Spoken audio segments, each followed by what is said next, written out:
一把极其繁琐的紫砂壶正等待高手的挑战。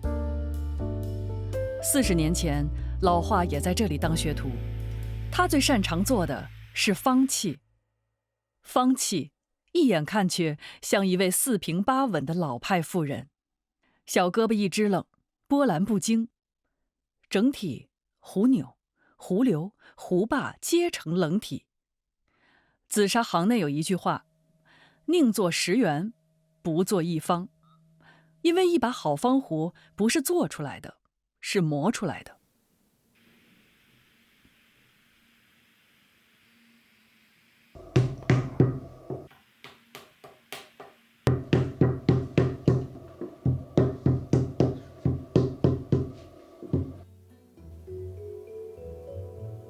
切泥块、裁泥条，这种工作往往从清晨持续到晚上。这是紫砂2大成型方式的第2种，泥片相接法。泥片依照样板裁切，就像做衣服，一块块布料准备好等待缝纫。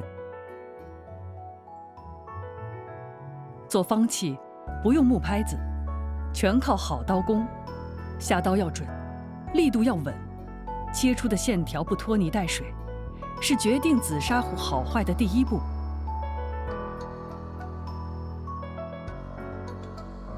壶身的泥片都裁切好，需要在须陀上塑弧度。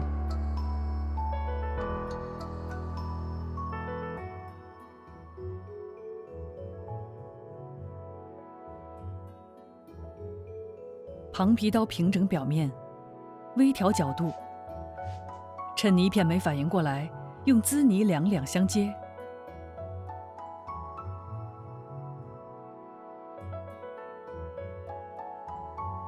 6方壶，6个角，注定了它无法用拍打成型。深筒6面要严丝合缝，过渡流畅，一遍一遍的打磨是必经之路。圆形底片用6角形样板裁切，以保证裁出的底片与深筒的精准配合。华老师正在做的是他研究了好多年的6方壶，起了个名字叫大宾6方壶。这个名字，我们不得不又提起远在明朝的那位史老师。这把壶的原型也是史大宾做的。